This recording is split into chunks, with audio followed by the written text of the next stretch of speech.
Hello, I'm Justin Wheeler, and welcome to this episode of Nonstop Nonprofit. Today, I'm talking with Tyler from Charity Water. We are going to learn how Charity Water built a $10 million recurring donor program, how they inspired millions of people around the world to give, and provide practical action steps to help you launch or relaunch your recurring donor program. Let's go. The best thing that we can do is just raise as much money as possible and then give it to the people around the world. We set out to raise $1,000 to help this person, but we had no idea how to fundraise. Then you're doing it wrong. Okay. That is unacceptable, and that is not the way to run a board. Who is this girl, and what's the thought process when you're like, do I include a nickel? And it snowballs like any peer-to-peer campaign. The more people that view this content, the further and further it grows. The community raised $55 million in 2019. The more nonprofits can give their donor base that experience of the impact that's being made on the ground level, there's nothing else that you have to give someone.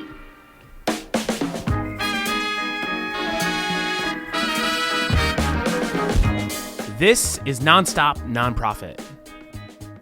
First off, thank you so much for agreeing to share with us a little bit more about Charity Water and specifically about the work you guys are doing in the field and the process in which you're raising funds. I think it's really inspiring for nonprofits in general. Actually, I haven't told you this yet, but it's one of the reasons why I started Fundraise. When I started following Charity Water, I was amazed at the technology that Charity Water was using to raise funds online and to engage their supporters and community. And I was working in the nonprofit space. I was a part of Invisible Children and Liberty in North Korea. And I was like, every nonprofit, no matter their size, should have access to technology like Charity Water. And so that's really what got me excited to start Fundraise, was to be able to provide fundraising technology to the nonprofit community at a very accessible kind of price point. So I was really excited to come out to New York today just to be able to meet with you and to hear your story and to talk a little bit more about the amazing things Charity Water is doing. Oh, that's so cool. That's great to hear. I think like our fundraising community and that platform just empowers people of all ages to participate. Yeah, so totally. It's changed the landscape for what charity means in terms of the age of a donor, the resources of a donor, right? I mean, you don't have to have a ton of money to make a big impact. And so I think Charity Water's done such a good job. For those of those people watching that don't know maybe Charity Water or maybe just think of Charity Water maybe in the simplest terms, would love if you could just tell us a little bit about your guys' story, what your mission and vision is as an organization. What are you guys trying to change and end? I would love to hear that. Yeah. Well, I mean, it starts with the mission. So we're a nonprofit organization on a mission to bring clean and safe drinking water to every person on the planet. There are 663 million people who live without access to water today. It's 1 in 10 people around the world, about twice the population of the United States. So this massive problem, people who lack access to life's most basic need. And if you live in developing countries in these really rural and remote areas, access may not exist. It may be far away. You may be walking hours every day with a jerry can on your back or collecting water that is filthy, brown, has leeches and sediment in it, and it's making your family sick and sometimes even costing people their lives. So the mission for us is all about bringing clean water to people around the world. The vision, which I think is equally important, is to reinvent charity, to change the way that it's been done, to try to inspire a generation of generous people who expect generosity from the brands that they support and the companies that they work for, and just create a world where we all feel like we have some piece of us that's tied to giving back. And so that's really, a larger idea around trying to inspire a movement, and young people in particular. I think we have a little bit of freedom in the space because we're more like a fundraising organization. That's what we're good at. So we work with local partners around the world. We grant the money that we raise to them. So they're the ones who are experts at drilling or building the right solutions that are going to last for years to come. They have relationships with the government and they know how to serve their people. So the best thing that we can do is just raise as much money as possible and then give it to the people around the world. Yeah, who are already doing the work and Yeah. already have roots in the ground. So one of the things that is so impressive to me is how well you guys quantify a dollar and what it can do and what it can accomplish. Can you talk a little bit about what are some of those kind of tangible results you as an organization have produced over the last, a decade that you guys have been working on this issue? Yeah, we're going to hit 12 years in September. We have, to date, we funded over 25,000 water projects around the world. It's clean water for more than 8.2 million people. It's more than 1 million people who've supported Charity Water through fundraising or donating. So this huge group of activity that have led to this progress. And we say $30 can bring clean water to one person. You know, we work in 15 different countries around the world, and the solutions vary in cost. You have really expensive pipe systems that cover a huge region of Nepal or Rwanda, and then you have biosand filters that almost live at a household level in Cambodia. So one might be hundreds of thousands, one might be $65, but the average is right around 30. Wow, that's amazing. And you know, it speaks to you guys are so focused. You're focused on the mission. You know, I feel like we could do a whole podcast on just the vision of Charity Water, because I think it's such an interesting thought of reinventing fundraising and reinventing charity. In many ways, that aligns with why fundraise exists as well, because you know, we see that the old way of doing things in the nonprofit world not necessarily isn't working, but there are better ways, more efficient and effective ways to be doing things. Yeah, absolutely. And I can, like, as you walk into this office, you don't feel like you're walking into a normal nonprofit. You know, you're walking into a place where every employee is proud of what they're a part of, proud to be doing what they're doing, and you just kind of sense that energy. You know, one of the things that we've been hearing a lot from the nonprofit community is wanting to learn more about like predictable revenue, like how to create a more sustainable revenue stream. And I think that, at least in my experience in the nonprofit space and what I've heard a lot with just working with nonprofits is, you know, it comes January, the budgets start over, and you're like, oh, we got to hit up all the same donors again. We got to ask them for maybe a little bit more money this year so we can, you know, grow year over year. A lot of organizations aren't necessarily putting the time and thought into creating like a recurring revenue program that can really help them grow and sustain in the long haul. And I know that that's something you have focused on with Charity Water over the last several years. And so I'm really excited to be sharing today with the community, you know, just some best practices around where to get started, how to sustain it. I mean, you know, looking at the numbers, looking at your guys' charts, it's unbelievable how you are growing and how you're keeping people engaged in this life cycle as a donor. And so maybe if we could take a step back and learn a little bit more about kind of, you know, this, I don't want to call it a switch, but I know that in the beginning, Charity Water was known for their birthday campaigns, and you had all of these, you know, online fundraisers. You said you've had 1 million people in some way support the organization, but it seems like over the years, as an outsider watching Charity Water, there's been more focus on the spring or on your recurring giving program. So can you talk a little bit about that switch, or maybe that more, or why there's been kind of more of an emphasis put on this for Charity Water? Yeah, it goes back, it does. It's probably 3 years. We have and had an incredible fundraising community, but it wasn't predictable. So you have outliers who may come in, somebody's a celebrity or an influencer who does a campaign and raises $400,000, and it throws off your projections, which is not the worst news, to raise more money than you thought, but it makes it difficult to plan. And the fundraising platform in particular felt difficult for that reason. We were almost following audiences by like 5 different segment sizes. So you have outliers, and then you have major fundraisers and medium fundraisers and small fundraisers, and you're trying to predict what they're going to do or help them in different ways. And it's just tricky. It's not that it's invaluable, but it's hard to predict.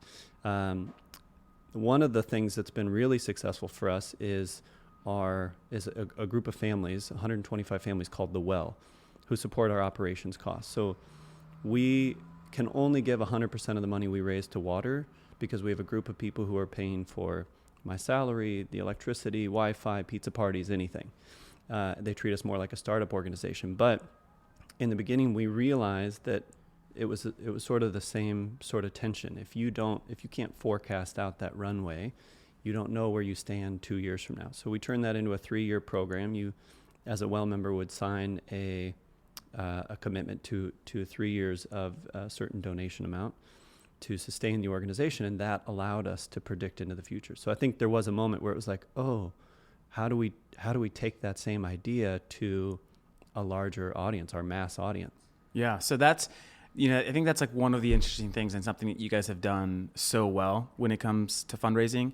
Well, not just fundraising, like everything you guys do, of course. But you're so focused on these different buckets. You've got teams focused on the well, like you said, raising for the operations of the organization, so that the individuals who are giving, whether it's a lot or a little outside of the well program, it's going to the impact that you see all over the walls here at Charity Water. Tell me a little bit more about the spring. How did you guys conceptualize it? So the spring, for those of you wondering, is Charity Water's monthly giving program. And they've got a lot of individuals who have committed. But before we talk about some of those numbers, I would love just to learn just kind of the thought process behind how you guys got it started. I can imagine the challenge of starting a new fundraising revenue stream and maybe some pushback, because especially sometimes we can get married to the ways we fundraised in the past. But tell me a little bit about the spring, how it got started, and when you started to kind of see that switch in terms of momentum, and it started to become more part of just the overall DNA of Charity Water. Sure. In 2014, we had a huge year. We raised the most money we had ever raised. We helped 1 million people in a year. I think it was like $43 million we raised. Wow. So that was a banner year. The next year, we dropped down to 34 million. We could only help about 800,000. And it was the first time that we hadn't progressed. And the problem had been that the year prior, we had a couple of unexpected major donations, people who were in a good place financially or had a company going public and were able to contribute stock and all kinds of things. So there were a couple major gifts that set the 2 years apart. And then going into 2015, the market went sideways and a whole lot of things changed. And we realized we need, for so many other reasons, to be able to know how much money we're starting the year with. And so there was value financially in a monthly giving community, so we don't start the year at zero. We know it's worth potentially this based on average giving amount and the size of a group. For us, I don't know. I think we started looking at other nonprofits who had monthly giving programs and trying to get a sense of because it's not a new idea. It's universally successful. But we knew that we wanted to do it differently. We started looking at what other people were doing, and we wanted to think about it differently, and not just as somebody who is, it's not like a set it and forget it. It's an investment in this problem that we believe that we can solve. It's a community of people who want to be part of this thing until the day that we finish it. And so, from day one, the idea has really been rooted in the sense of community, a determined group of people who want to see an end to the water crisis. What would you for the individuals that are part of this program today, if you were to survey them, or if you were to get some of them in a room to ask them, why are you giving monthly to Charity Water? What do you think they would say? I think it's all over the place. I know that it's all over the place. We've been really diligent about going back to this group and asking them questions about their experience and trying to improve it. I think part of it for us is we have ideas, but we don't know what's going to work or what's the most valuable. So how do we constantly test and try new things and not be afraid to fail? And just determined based on people's feedback what works. I know people feel like I'm making a commitment. I'm putting my thumbprint on a piece of paper and I'm saying, on the day that everybody in the world has access to clean water, I'm going to raise my hand and say I've been a part of that since 2016. And so there's some badge of I'm solving this problem. There are other people who love getting access to information, going behind the scenes and feeling really connected to their impact. There are some people who don't want anything. They're like, I just know you guys are doing a good thing and I want to contribute. Yeah. So it's all over. I mean, I think that's an important thing to note here is, no donor is the same, right? I mean, we can sit in front of a whiteboard all day and try to conceptualize something and say, this is going to be the unicorn idea that's going to, cause our support base to all become monthly givers. Yeah. But, as you outlined, you've got some people who are doing it just because they love the content and they love the access to it. And you know, ultimately it's about that impact. You have other people who are like, they see the vision, you know, they see that like we are going to end the water crisis.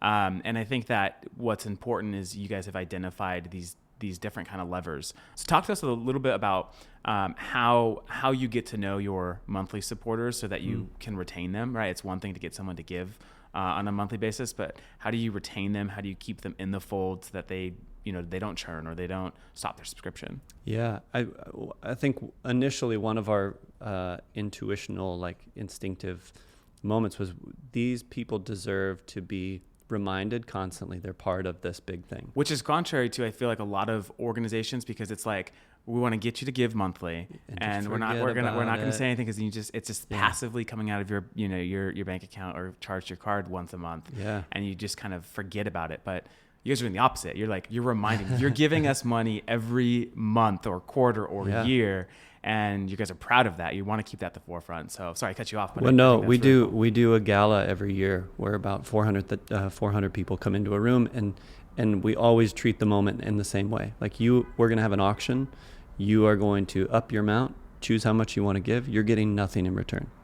This is like not about a timeshare or a vacation or a couple's massage. This is about unadulterated giving. So the idea for our giving program is the same. How do we just make you feel incredible about this contribution you're making? We call it a good news email.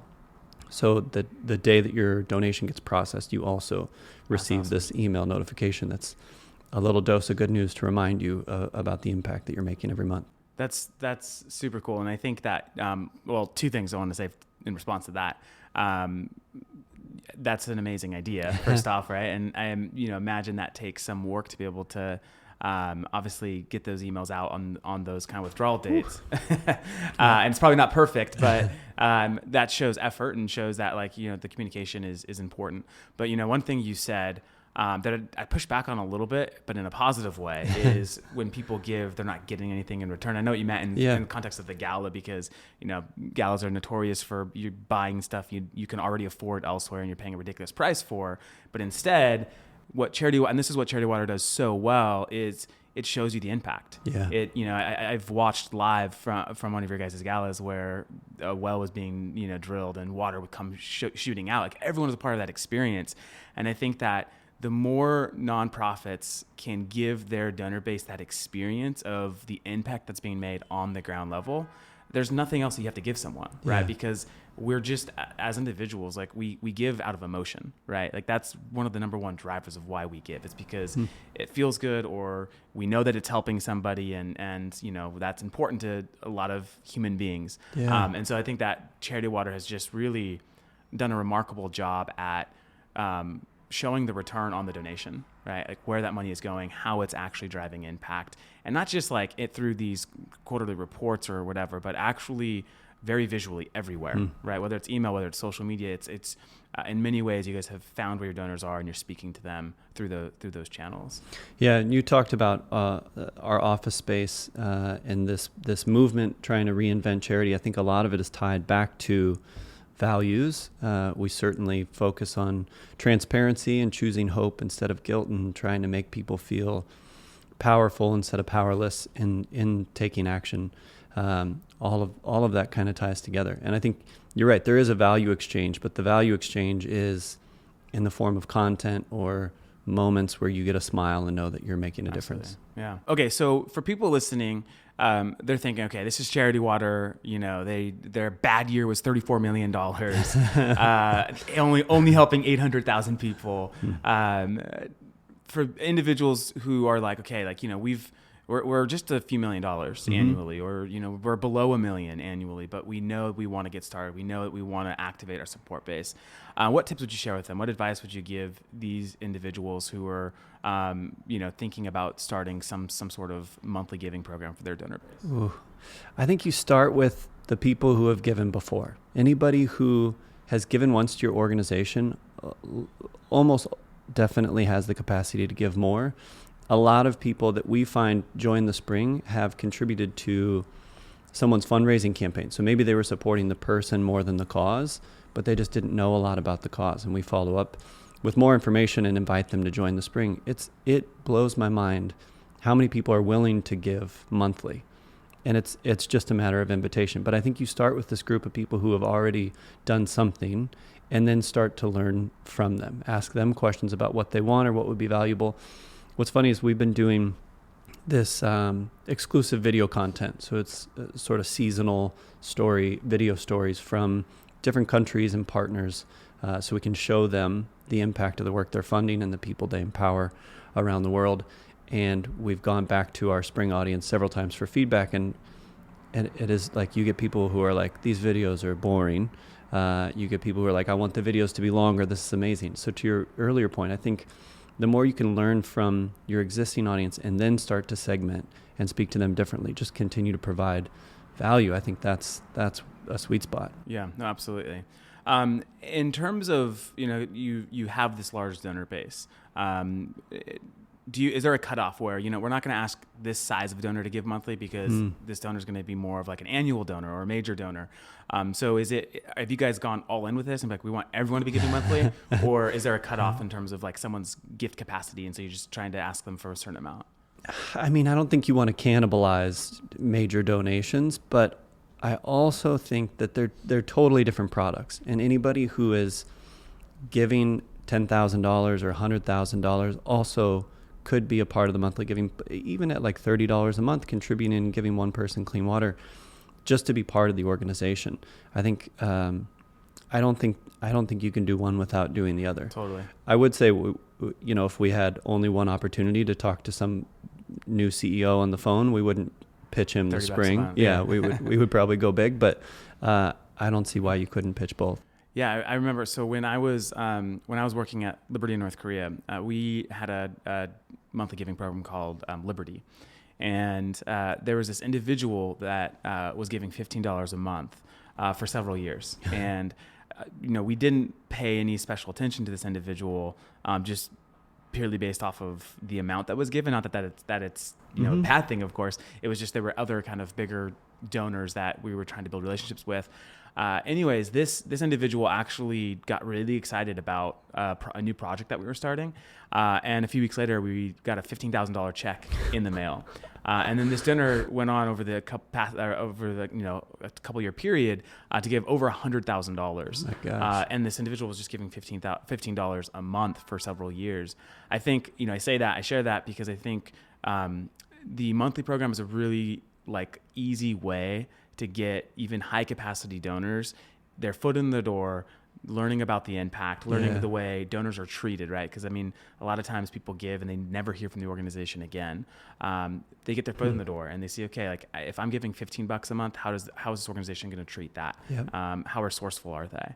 And so it Such a good point. could lead to bigger opportunities, which I'm sure maybe that's even happened with you guys. But I was curious to know, because we always had that conversation of at what amount should we not ask someone to give, or if someone was giving $10,000 a year, should we ask them to give $12,000 over the course of 12 months so that it was trying to get an upsell in the donation amount? Interesting too. So we experimented with things like that.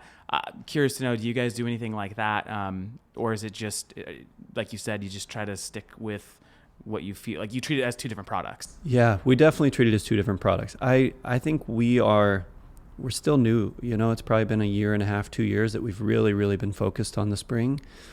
We're not great at upselling, asking people to increase their giving, or even acquisition. We started by trying to build a product that we were proud of and an experience that people would enjoy and continue to value for months and months and months.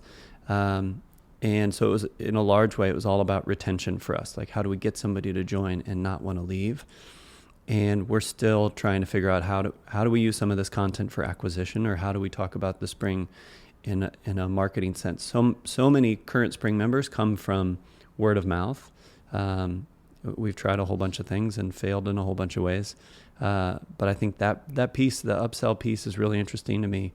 And even with our fundraising community years and years ago, you would have little kids who would do a lemonade stand and raise $200, and it's the same thing. It's like $200, probably not a big deal, not worth a one-on-one relationship with somebody from our key relationships team. But in so many cases, those small stories, those small donation stories would inspire somebody to give it a much larger level. So it's been really fundamental for us. And I think will be an important part of the spring in the future is how do we highlight young people who are giving $10 a month or $30 a month. That gave me like chills, because I think that again, that's like it's so insightful, right? And it's not something that you see often. I mean, if you look at like businesses, for example, or just look at the nonprofit community, oftentimes the donors that are being kind of promoted the most are like these big foundations or these high net worth donors, which is fine. I mean, those types of donors are very important for organizations. But what you're saying is, what you have found is that it's the young people that we've inspired, the small amounts of money that have actually have caused individuals with more capacity to do more, because they see, and and I think that you guys just recently ran a campaign. Yeah, I was just going to bring that up. Yeah, tell us about that. It's campaign. just such a tangible example. So this little girl named Nora, she's 6 years old, sent in a donation. She watched the spring film, which is this is how we launched the spring. We created a 20-minute film that's really Scott's story, and then how his story became the story of 1 million people who've supported Charity Water, and it ends with a very explicit ask to join this monthly giving community. It's helped drive a lot of people into the program, and I think does a really good job of introducing the idea of this community. But this girl had seen the video on her dad's phone. She watched it with her dad. 6 years old. She tells the story. She went into her bedroom. She laid in her bed and she thought, should I give my money to Charity Water or shouldn't I? And the next morning she came downstairs with her little handbag and dumped out her money on the table. And she's like, Mom, I want to send some money. So we get an envelope in the mail that has a $5 bill, a $2 bill, a $1 bill, a dime, and a nickel, and a little photo of her and a handwritten note that says, I don't want people to die from dirty water, so I'm sharing some of my money. And we're like, who is this girl? And what's the thought process when you're like, do I include a nickel? Like, I should do it. It was just so compelling, and we wanted to highlight her story and invite people to follow her lead. So for World Water Day last year, we invited our audience to match her donation, $8.15, and prove to her, really, she believed that $8.15 would make a huge difference. Let's prove to Nora just how big of a difference it can really make. And what was awesome is we had like the $8.15 pre-filled form, but people kept changing the amount. They would give variations, so it was like $80.15 or $108.15, and one woman gave $15,000. Wow. Yeah, so it was just like such a awesome proof point that those small stories inspire really big ones. How much did you raise on that day, World Water Day? Oh, it was about $75,000 total. So this 6-year-old girl inspired hundreds of donors to give $75,000 in one day. Just because she saw this video. And again, that goes back to your guys' ability just to really tell a really good story, right? And oftentimes I feel like we would overlook that because it's not the photos from what we're doing in the field, on the ground, but it goes back to your guys' vision of just reinventing charity, right? Yeah. Like charity is for everyone. It's for this 6-year-old girl who was inspired to give what she could, and that inspired these people to give. So that's really amazing. Yeah, it's so cool. I feel like kids are where it's at. Totally. Always. Okay, so just to kind of summarize some of the things we've been talking about. Charity Water has made this move into activating their supporters to give monthly, and to be able to, when you start the year, we want to know what's our run rate for the year? How much money can we, if like all of the revenues dry up, what revenue can we count on? What's going to be predictable? If you're okay with sharing, like, how have you guys grown your pro? When you started the spring to where it's at today, how has it grown? I would love to know a little bit about your, how many people are signing up on a daily basis, monthly basis, if anything like that is that you can share. It's only getting more and more exciting. So we a year and a half ago or 2 years ago, when we launched that initial 20-minute video, the goal was 10,000 monthly givers, subscribers. We think of them more as subscribers because you have this suite of products that you already subscribe to, especially young people. Movies and books, Netflix, and anything. So it's already sort of familiar jargon or logic, and it's a cool thought to reframe, like, what is the one thing I subscribe to that's for somebody else? So 10,000 was the original goal. It took us, maybe a couple months to get there. It felt like we didn't know when we unveiled that video if people would watch a 20-minute video, if it would instantly inspire 10,000 people. So in an encouraging way, I would say it's a slow process. Today, the program has grown to 21,800, and we can check the dashboard. Yeah, it's like right outside the 843. Yeah. Yeah, so it's gone up a few since I've been here. Yeah, that's right. Yeah, it's 50 new subscribers today, and wow. 13 people have canceled. Oh, we're gonna have to should we name investigate those 13 people right now? And in alphabetical order. Yeah, but I think the growth is slow, and it's just been a lot of learning. One of the most successful things that we're doing right now is these paid Facebook ads that drive people to the video. So people really like a lookalike audience who would go see this video for the first time and then maybe take action. Wow. I know those ads are currently running at like a 5-to-1 return. Okay. 5-to-1, sometimes higher. Wow. It's nuts. Yeah. And so that's a good argument. I mean, there's a lot of organizations out there that are like, why do I have to pay for Facebook ads? Yeah. Like it's my Facebook page. I should be able to reach my people, but it's kind of like email, right? You have to pay a monthly subscription to send people emails. You got to pay for Facebook ads, and you got to find ways to optimize it to see the return. Yeah. And so that could be a whole nother webinar on how to effectively use social media to drive. So revenue. valuable. Yeah. It blew my mind. I think when I started here, we didn't have a marketing budget. We were putting nothing. We had some in-kind donations and ad opportunities, but we didn't put a single dollar into it ourselves. And then we like dipped a toe in the water when we first started doing the spring with like a $10,000 budget. And now I think it's $500,000 that we put towards marketing the spring. Yeah, no, the other thing too, maybe nonprofits aren't aware listening, is Google will actually give you $120,000 a year in free Google AdWords. And if you use it well and effectively, they'll actually increase that to $40,000 a month. So about $500,000. That's incredible. Free. And yeah, so there's no cost to it. Yeah. You just have to apply, and they grant it to all legitimate 501c3 nonprofit organizations. And so there are ways to invest in marketing without having to spend a ton of money up front, and you start to see that return.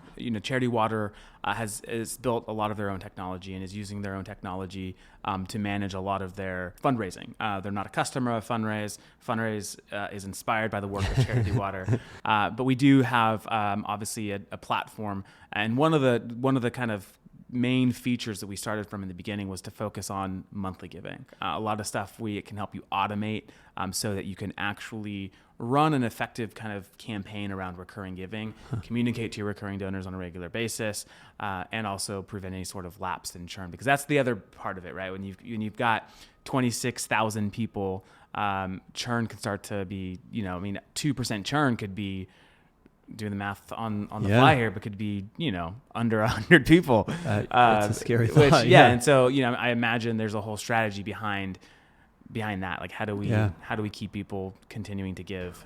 And just trying to figure out how and why they churned. Did a card expire? Was it intentional? How long had they been part of the program? When someone intentionally cancels, do you send an email like to them and it says, "Hey, thanks for not believing in water for everyone anymore"? You're very cold.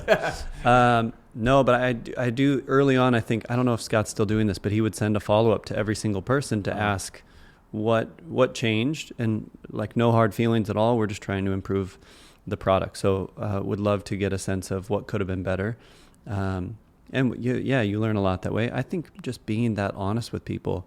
A lot of people are like, "Oh, I'll come back. I think it's like I felt like you had forgotten about me, or maybe I didn't matter, or you said 10,000 and now it's at 15,000. So do you really need me still?" Yeah. Interesting. We talked about this in the beginning. People have this like incredible sense of pride to work at Charity Water. I think one of the interesting things I've also noticed is there's this large emphasis on fundraising. And in a lot of nonprofits, fundraising seems to be the dirty word, right? It's like the fundraising team is always in the corner, right? Or it's not as exciting as the people working on the ground or in the field. It's like a big, scary project. And sometimes people are just like I have to ask people for money. Like that's not fun. But it's opposite here. So talk to us about your guys' kind of just belief in being so transparent with your fundraising and the energy you put behind it, because it's so different than what I've seen at a lot of nonprofit. I would say it comes from the top. Scott is such a great ambassador of priorities for the organization and like excitedly following along with results. And you see these screens around the office, not just so our staff can be up to speed with the current average monthly giving amount or the churn rate or why people are churning, but also we can share it with anybody who visits our office and takes a tour and just wear that information on our sleeve. I think that's part of it, is creating a culture where people care about the results, but also celebrating the results. I think every time we hit a milestone with the monthly giving community, Scott sends another email. And it's like, we just hit 8 million a year. It means 250,000 people have clean water. It's X number of people every single day because of this incredible community, and just gets everybody really excited and involved or invested in the actual data. Yeah. We have a Slack channel called Wins, where you celebrate. It might be somebody giving a $5,000 check. It might be being featured on a podcast. It could be any kind of win. But so, are you going to get put in the Slack channel for being featured on the Funders podcast? I'm going to be proudly posting it. Yeah. All right. Good. Yeah. But it is. I think you start to encourage people to share those wins and get excited and feel like you're invested. I don't work on the fundraising team in a proper sense, but in a way, we're all fundraisers. So if we all feel connected to it, I think we're all rooting for the same thing. Totally. That makes sense. And I love what you said about the milestones thing, because I think that we can very easily kind of come up with a goal, and like there's a start and there's an end. But what's in the middle? And often it's what's in the middle, those milestones that are hit, that really inspires the team. But like, what we're doing is working. Like we're winning. Like we're actually accomplishing. There's a lot of satisfaction in just the results. And going back to what we've said so much here today, is it's always that the dollars raised is always tied to how many people are going to be impacted by these dollars. Yeah. And I think that's like, if I was listening to this podcast, that's one of the big takeaways for me would be, what about our fundraising, or what about our work can we say? How can we show those results, right? Like, and it's every organization is doing something different, right? Where maybe it's not like a human life that's actually being helped, but what is our like very tangible, concrete evidence that what we say we do is happening with the dollars that are coming into the organization? And you guys just do that in such a brilliant way, and it's inspiring. I just think it's so incredibly valuable that you guys provide tools back to people to make it accessible, because it is, I would say, one of the things that we've learned is trying to do it yourself, trying to create your own products can be really, really hard and really clunky, and it makes it difficult to change or improve. Like, we get stuck on a lot of V1s. And so to reiterate and grow is totally on us, and it's just tough. But I think you're providing an incredible service for other people, and I'm happy to be a part of it in any way I can. Well, thank you so much. Yeah. Thanks, Tyler. Appreciate it. Yeah. Thank you. Signing off. Bye-bye. Bye-bye. Thanks for listening to this episode of Nonstop Nonprofit. This podcast is brought to you by your friends at Fundraise, nonprofit fundraising software built by nonprofit people. If you'd like to continue the conversation, find me on LinkedIn or text me at 562-242-8160. And don't forget to get your next episode the second it hits the internets. Go to nonstopnonprofitpodcast.com and sign up for email notifications today. See you next time.